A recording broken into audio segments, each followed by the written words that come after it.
Hello Bangladesh, সুন্দর একটা সকালে আপনাদের সবাইকে স্বাগতম। আমি মোহাম্মদ সুজন শেখ আছি আপনাদের সঙ্গে। এই মুহূর্তে আমি আছি ঢাকা হাইওয়ে মাওয়া এক্সপ্রেসওয়েতে।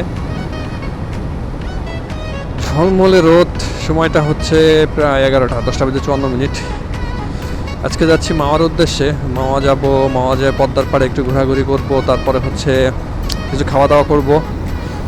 খাওয়া দাওয়া করে তারপরে হচ্ছে দেন মাওয়া থেকে ফরিদপুরের উদ্দেশ্যে যাব। ফরিদপুর আমার বাসা, আমার বাড়ি ফরিদপুরে যাব।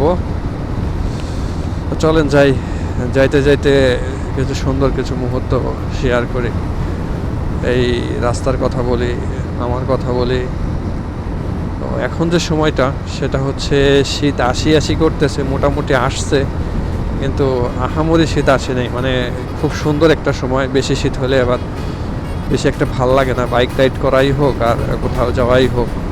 কিন্তু এখন শীতের পরিমাণটা খুবই সীমিত। মিষ্টি মিষ্টি শীত যেটাকে বলে, আমাদের আঞ্চলিক ভাষায় বলে মিষ্টি মিষ্টি শীত। সেই মিষ্টি মিষ্টি শীতই চলতেছে। আর এই শীতের ভিতরে আমার অফিস আসলে সাপ্তাহিক 2 দিন বন্ধ ছিল।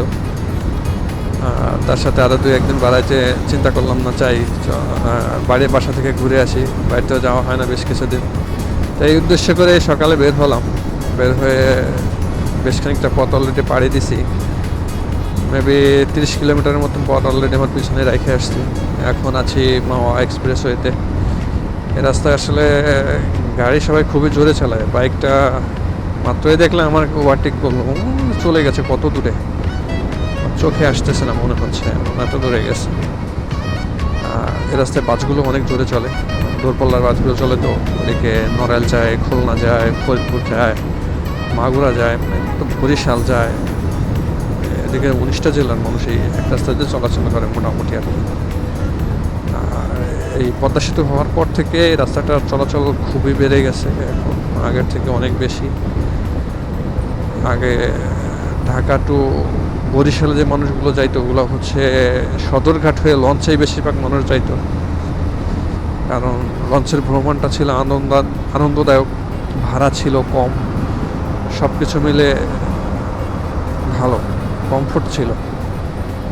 আর পদ্মা সেতু হওয়ার পরে সব মানুষগুলো এখন তো, সেদিকে নিউজে দেখলাম নাকি হচ্ছে বরিশালে যে লঞ্চগুলো ছিল বেশিরভাগ হচ্ছে বন্দর দিকে 2-1টা যা আছে, তাও যাত্রী এরকম আহামরি যাত্রী হয় না। আর এজন্যই হচ্ছে মানুষ এই পদ্মা সেতু হওয়ার পর সময় কম লাগে, ধূপধাপ করে আসে, ধূপধাপ করে জায়গা।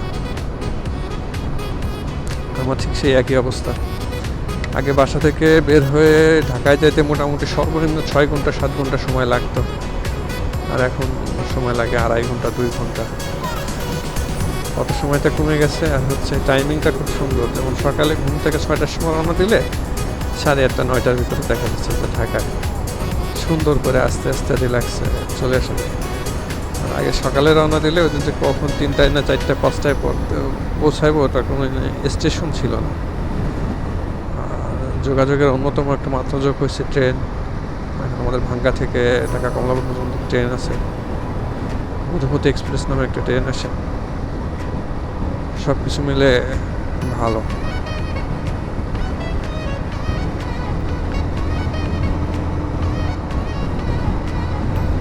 এই তেলের পাম্পগুলো কি চালু হবে না নাকি বানায় রাখছে? চালু হলে ভালোই হইতো, চালু হবে হয়তো আস্তে আস্তে।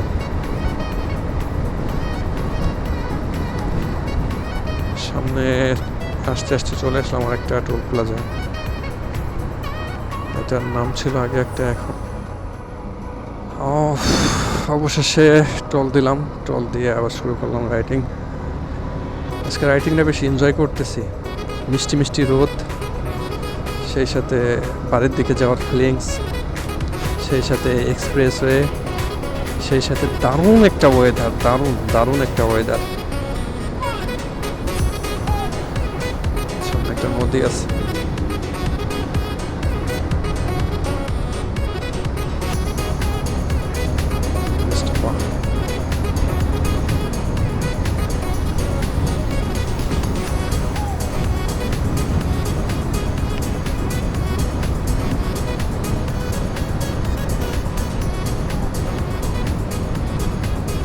ছোটবেলায় একটা গল্প শুনতাম যে হচ্ছে ট্রাক ড্রাইভাররা নাকি ভালো না, গাড়ি রাত চালায়, গাড়ি স্পিডে চালায়, গাড়ি উড়াধুরা চালায়। কি একটা ট্রাক ড্রাইভারের প্রতি একটা আলাদা একটা অনীহা, মানে একটা মানে চিন্তা ভাবনা, খারাপ একটা চিন্তা ভাবনা মাথায় সবসময় কাজ করতো। কিন্তু এখন এসে যে জিনিসটা দেখি যে হচ্ছে ট্রাক ড্রাইভাররাই খুব সুন্দর করে রিল্যাক্সে গাড়ি চালায়, বরঞ্চ বাসের ড্রাইভাররাই হচ্ছে উড়াধুরা গাড়ি চালায়। বিষয়টা এতদিন পরে এসে হলেও উল্টে গেল আর কি বিষয়টা। আগে চিন্তা ভাবনা ছিল এমন যে ট্রাক ড্রাইভাররা ভালো না, গাড়ি চালায় উল্টা পাল্টা, এখন এসে উল্টে গেছে বাসের উপর। ট্রাক ড্রাইভাররা ঠিকই সুন্দরভাবে গাড়ি চালায়, আস্তে আস্তে গাড়ি চালায়, নির্দিষ্ট লেনে গাড়ি চালায় দেখা যায়। কিন্তু বাস তো দ্রুত যায়, এজন্য যাত্রী থাকে, ওদের ডেস্টিনেশন থাকেও একটু দূরে দূরে। আর যেহেতু যাত্রীর জন্য একটু দ্রুত যাওয়ার চেষ্টা করে, সার্ভিস ভালো দেয়, এই জন্যই হয়তো একটু জোরে চালায়।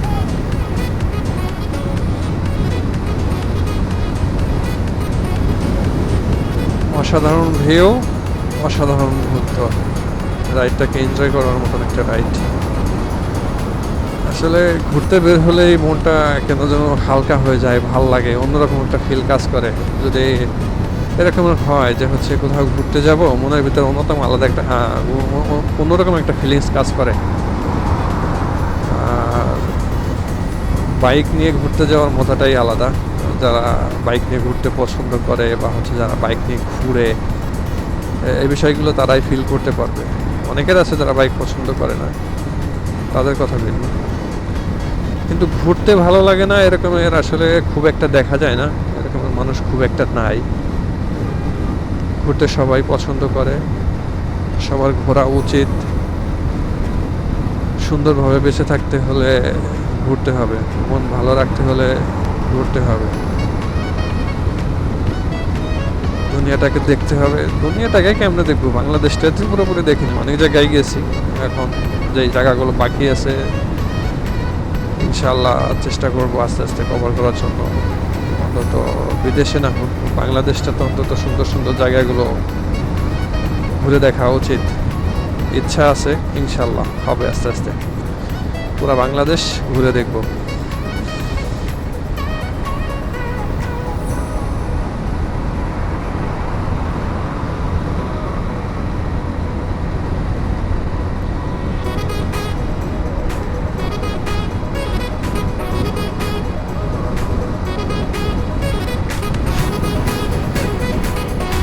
রাস্তার ডান পাশের ফুলগুলো ফুটছে, সুন্দর লাগতেছে। জায়গায় জায়গায় কিছু গাছ মারা গেছে, আবার নতুন করে লাগাইতে হবে।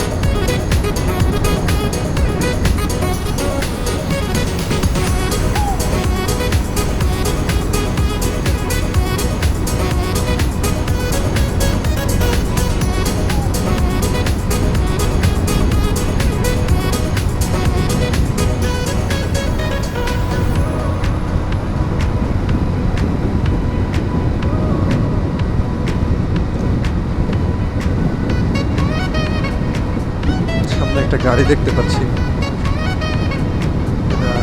হাইওয়ে পুলিশের মেবি, সেফ রাইড, মানুষকে সচেতন করে, মানুষকে মনে করায় দেয়।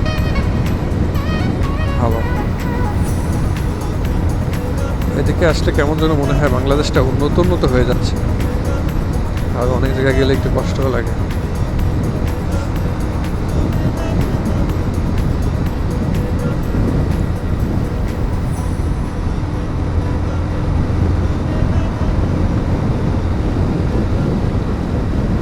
সিংপাড়া সামনে নতুন ধারা, সাইনবোর্ড, বিলবোর্ড,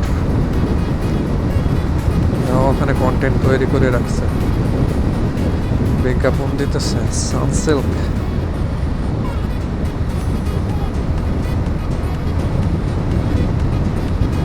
বড় বড় বিজ্ঞাপন, বিলবোর্ড, নাকি ভাড়া দেওয়া হয়, অনেক টাকা ভাড়া নেয় নাকি। শ্রীনগর 6 কিলোমিটার। এই মুহূর্তের সময় হচ্ছে 11:06। চলে আসছি 9:40-এর দিকে আমি বের হয়েছিলাম উত্তরা থেকে। এখন 11:06 বাজে। ঢাকার ভিতরে আসলে যানজট ছিল ভালোই, এই জন্য ওইটুকু আসতে একটু সময় লাগছে। আর আমি রাইডও করতেছি স্লোলি, আস্তে আস্তে রাইড করতেছি।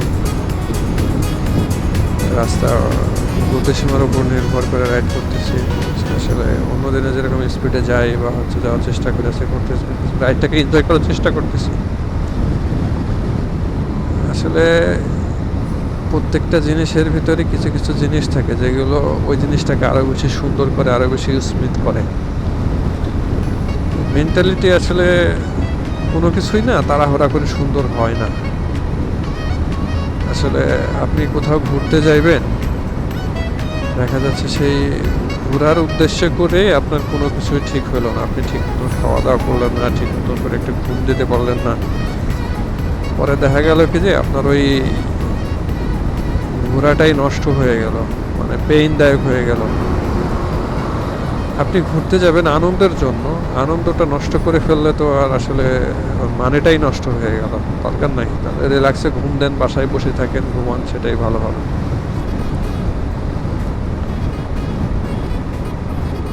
আমি একটা জিনিস খেয়াল করছি, সেটা হচ্ছে যারা একটু সভ্য জাতি হোক, তারা বেধর্মী বা অন্য ধর্মের অনুসারী বা হচ্ছে কোনো ধর্মই অনুসরণ করেন, এরকমই আছে অনেক মানুষ। যারা একটু সভ্য জাতি, ওদের চিন্তা ভাবনাই একটু অন্যরকম। সেটা কেমন? যে ওরা যেখানে যেই পরিস্থিতিই হোক, জিনিসটা খারাপ হয়ে গেলেও চেষ্টা করে জিনিসটা ভালো করার জন্য। মানে হয়েছে তো হয়েছেই, ওইটা নিয়ে বেশি মাতামাতি করবে না, জিনিসটা নষ্ট হয়ে গেছে মন খারাপ করবে না, এটা সেটা করবে না। মানে যেটা হয়েছে, যেটা হয়ে গেছে করতে চায়, ওটাকেই সুন্দর করে মাইনে নিতেছে। এই জিনিসটা আমার কাছে খুব ভালো লাগে। যেমন আমি যদি বলি, আমার আজকে সকাল 6টায় বের হওয়ার কথা ছিল, তো আমি আসলে 6টায় বের হতে পারিনি, একটু কাজ ছিল। কাজটা ঘুম থেকে উঠে করলাম, আবার বললো কি না আমাকে এইভাবে না এইভাবে দিতে হবে। সেও বাইরের মানুষ, তো তার রিকোয়ারমেন্ট এখন করে দিলাম, করে দিতে দিতে সময় লেগে গেল। মেসেজ পাঠাইলাম, কাজ শেষ করে ওকে পাঠানোর পর ও উত্তর দিল যে হচ্ছে না এরকমের না, আসলে আমার একটু স্মাইল ফেস লাগবে। যাই হোক, ওটা কাজের বিষয়, দিক কথা না বলে, ওটা শেষ করতে করতে আমার বের হতে প্রায় ওই যে 9:40 বেজে গেল। তো আমি এটা নিয়ে যদি আমি মন খারাপ করতাম যে হচ্ছে আমার 9:40 বাজলো কেন বা 9:40 বাজবে কেন, তাহলে কিন্তু আমার সুন্দর লাগতো না। আমি এই জিনিসটা যখন উপলব্ধি করতে পারলাম যে আসলে যে কোনো জিনিস যে কোনো মুহূর্তে সুন্দর করা যায়, চাইলে পারা, তো ওইখান থেকে এই জিনিসটা আমার কাছে বেশি এনজয়ফুল মনে হয়। আর আগে এরকম হইতো যে আমি একটা কাজ করতে চাইছি, সঠিক সময় শেষ করতে পারিনি, আমার মন ভীষণ খারাপ, মানে কোনো না কোনো কারণে তো করতে পারিনি, কিন্তু তারপরে মন খারাপ করলে বা এটা পারলাম না কেন সেটা নিয়ে করে আসলে হাই হতাশ বলে, এটা নিয়ে চিন্তা ভাবনা করে আসলে তো কোনো লাভ নাই। লাভ যেটা আছে, পরবর্তীতে আমি যে সময়টা পাইছি ওই সময়টা হচ্ছে সুন্দরভাবে কাটাবো, এটাই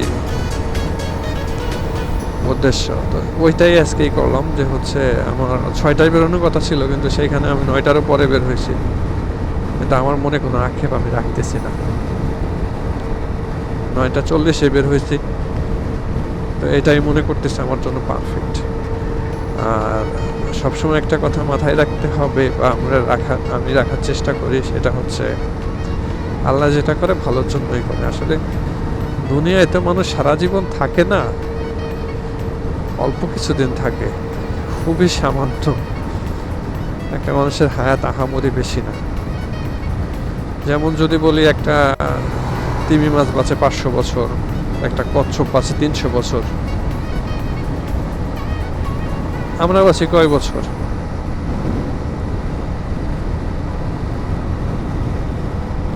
এভারেজ গড় আয়ু কত? 68-70 এরকম হবে মনে হয়। ছোট্ট জীবন, এটা নিয়ে হাই হতাশ আহাজারি করে কিছু নাই, যেটা হবার সেটা হবে। তার মাঝখান দিয়ে জীবনটাকে সুন্দরভাবে উপভোগ করতে হবে। আর ৬০-৭০ বছর বাঁচে বলে যে আপনি ৬০-৭০ বছর বাঁচবেন এটা কিন্তু না। আপনি হয়তো আরো বেশি বাঁচতে পারেন, হয়তো কম। মনে যদি কোনো আক্ষেপ থাকে, কোনো চাহিদা থাকে, আর সেটা যদি আপনার সাধ্যের ভিতরে থাকে,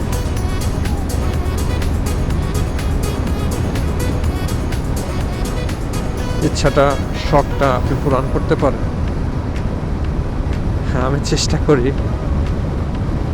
আমার যতটুকু সামর্থ্য আছে, সাধ্য আছে, তার ভিতরে যদি আমার কিছু চাওয়া পাওয়া থাকে, সেই সাধ্যটা অন্তত আমি মেটানোর জন্য চেষ্টা করি। আসলে জীবন নিয়ে আসলে আহামরি কিছু চিন্তা ভাবনা বা ওরকমের কিছু নাই, যেটা আছি যেমন আছি আলহামদুলিল্লাহ।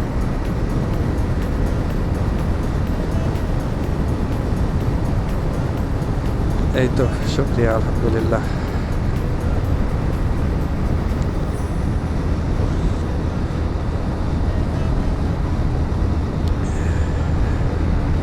রাইডটাকে বেশি এনজয় করতেছি। এ রাস্তায় আসলে গাড়ির চাপ ওরকম বোঝা যায় না, গাড়ি হলো সবাই অনেক দ্রুত যায় তো, এই জন্য আসলে ওরকম বোঝা যায় না। এনা পরিবহন যাই আসতেছে, এনা পরিবহন নাকি খুব জোরে চালায়, তা দেখি এটা খুব আস্তে আস্তে চালাইতেছে।